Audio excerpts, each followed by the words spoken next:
have prepared a letter. I told you yesterday about a letter that we were preparing to the Trump administration. And I'm going to ask John Husted, who has been working on this letter. And I think, John, by looking at it, it's expanded beyond what it was yesterday, and we keep adding a few pages. But these are things that we need to get some waivers. So again, our whole goal, some of the tough decisions have been made, unpleasant decisions about closing schools, unpleasant decisions about nursing homes, unpleasant decisions about many, many things. But now our job is to do everything that we can to help people get through this and to create the systems that are there for support. John?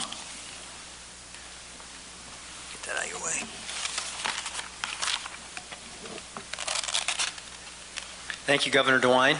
I want to reiterate that again, that we are attempting to build that support system around the people of Ohio and our businesses and institutions who are coming together to help us get through this difficult time. As part of that, we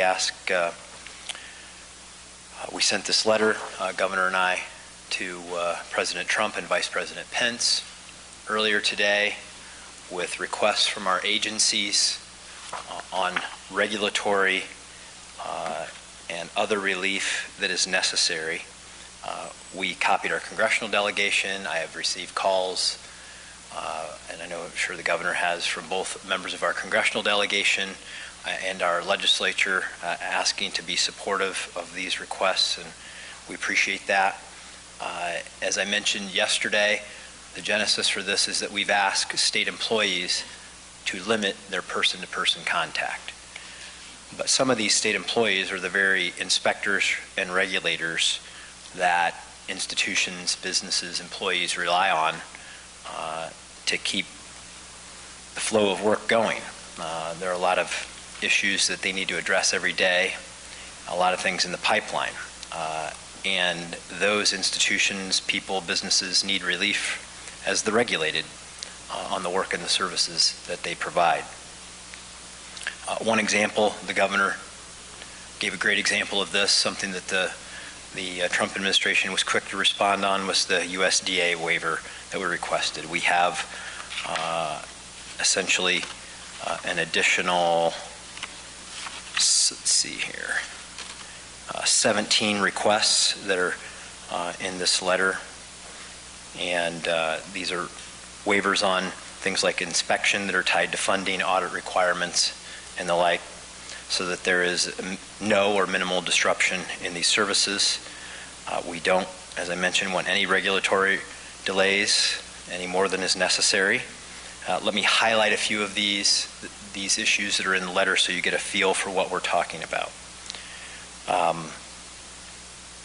We expect one area that could be affected are staffing levels for recertification in areas such as skilled nursing homes, home health agencies, hospice agencies, intermediate care facilities.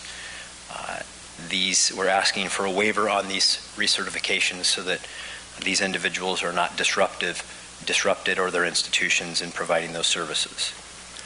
Another approach that has been requested is asking for support of federal FMAP funding, medical assistance percentages. Right now the federal government and the state government share that cost, as has occurred in previous recessions and difficult circumstances.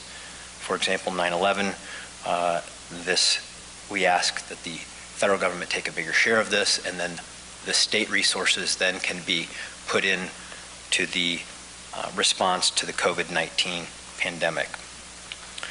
Additionally, we are asking access to the national stockpile of personal protective equipment. We are going to be soon in need of access to this equipment to keep our health care workers safe. They are on the front lines of this. They are to be commended and thanked for their service, and we need to ensure that we are supporting them with the resources that they need.